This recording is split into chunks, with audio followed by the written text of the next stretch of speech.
नमस्कार दोस्तों, स्वागत है आपका हमारे आर न्यूज चैनल में।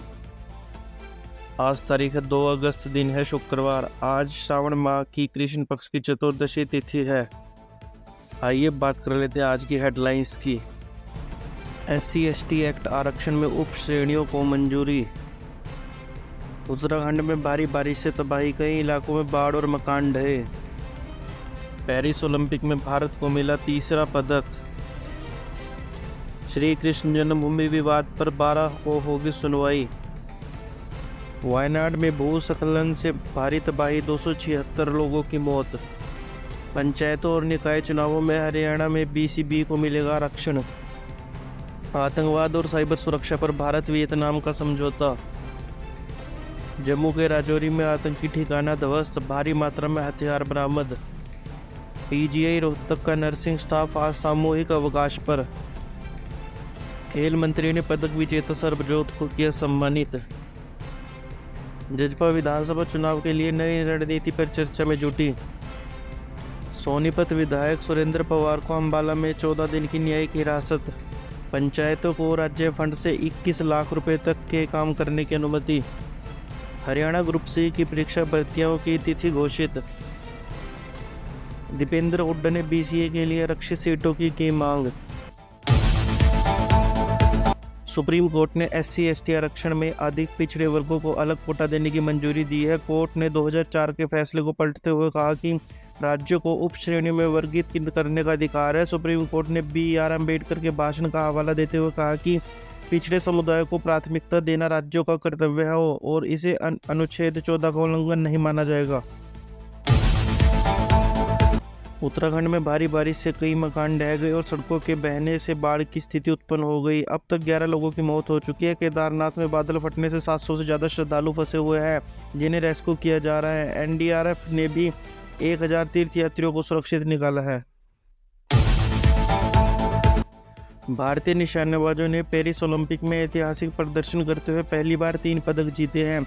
छठे दिन 50 मीटर राइफल 3 पोजीशन में स्वप्निल कुसाले ने कांस्य पदक हासिल किया। अपने पहले ओलंपिक में 451.4 अंक के साथ स्वप्निल ने भारतीय झोली में यह मेडल डाला, जिससे देश का गौरव बढ़ा।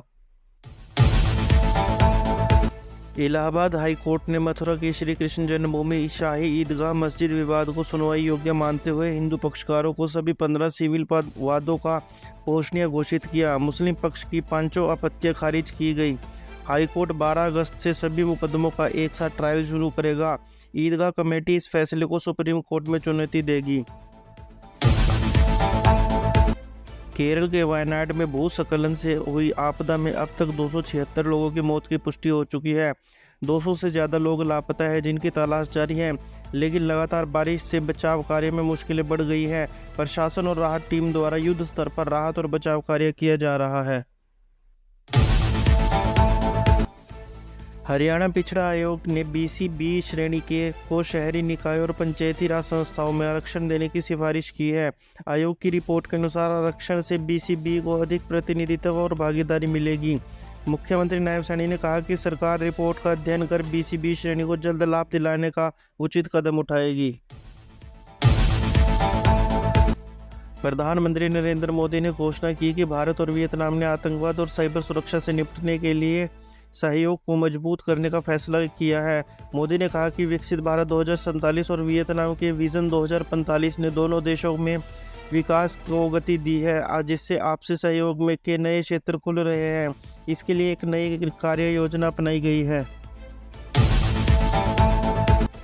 जम्मू के राजौरी जिले के कालाकोट के जंगलों में सुरक्षा बलों ने आतंकी ठिकाना ध्वस्त किया। यह ठिकाना एक प्राकृतिक गुफा में था, जहां से AK-47 राइफल, पिस्तौल, हैंड ग्रेनेड, विस्फोट पैकेट और अन्य गोला बारूद बरामद हुआ। सुरक्षा बलों को गुलाबगढ़ में संदिग्ध गतिविधियों की सूचना मिलने के बाद यह अभियान चलाया गया। आतंकवादियों की धरपकड़ के लिए क्षेत्र में तलाशी अभियान जारी है।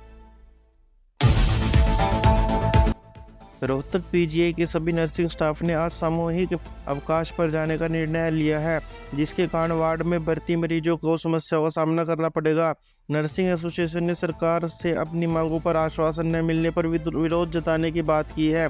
इसके साथ ही विजय पार्क में सरकार के खिलाफ नारेबाजी भी की जाएगी। एसोसिएशन ने 15 साल पुरानी मांगों पर चर्चा की और नर्सिंग अलाउंस बढ़ाने की भी मांग की है। पदक जीतकर स्वदेश लौटे सरबजोत का दिल्ली एयरपोर्ट पर भव्य स्वागत हुआ। स्वागत समारोह में ढोल नगाड़े बजाए गए और खेल मंत्री मनसुख मंडाविया ने उन्हें सम्मानित किया। सरबजोत की इस उपलब्धि पर अंबाला में भी जोर शोर से स्वागत की तैयारियां चल रही है। सरबजोत अंबाला के धीन गांव के निवासी है और उनकी सफलता पर उनके गृह क्षेत्र में खुशी का माहौल है। जननायक जनता पार्टी आगामी विधानसभा चुनाव के लिए नई रणनीति और संगठन की तैयारी में है।